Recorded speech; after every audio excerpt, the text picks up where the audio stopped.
Spotify skip break because, you know, whenever you got those strand of playlist songs that you just don't want to listen to in that moment, you just gotta hard skip like 12 times in a row. My goal was to make this kind of like Shrek dragon vibe, but then I was referring to the reference and it's a lot darker. It's practically black with like a red glow around it, but I wanted to do a red dragon. We're building upon those tones here, doing all the scales and the little intricate like bumps and ridges. I really enjoy building upon the shadows, textures, the highlights.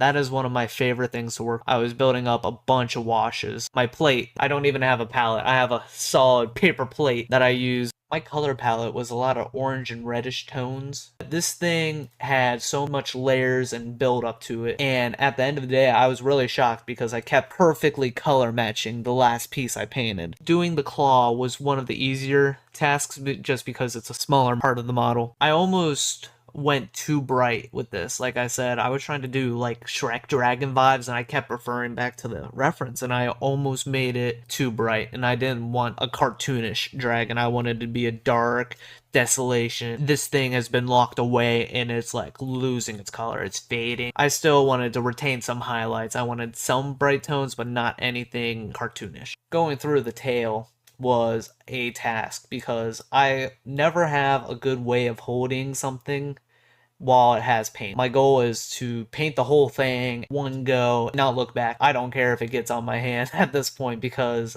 I'm always caked in paint. I think at the end of the day, I always have more paint on my hands than the actual model. I try utilizing as little paint as possible, but it also is bad when I have such a paint palette. This color was not anything I had in a bottle. The spikes were so intricate, and getting to paint each individual spike in all the nails and all the talon, all the fangs. It was tedious, but it was so worth it in the end. I really liked the bone color. I didn't want anything bright white because that just doesn't look right.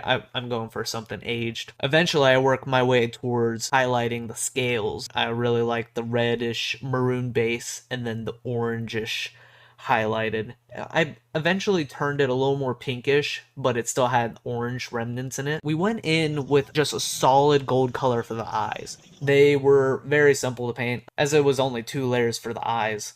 If you guys have any ideas or suggestions for something I should do in the future, let me know. I've been making so many Funko Pops recently, focused on Invincible and Walking Dead. I love seeing what you guys have to say and any suggestions.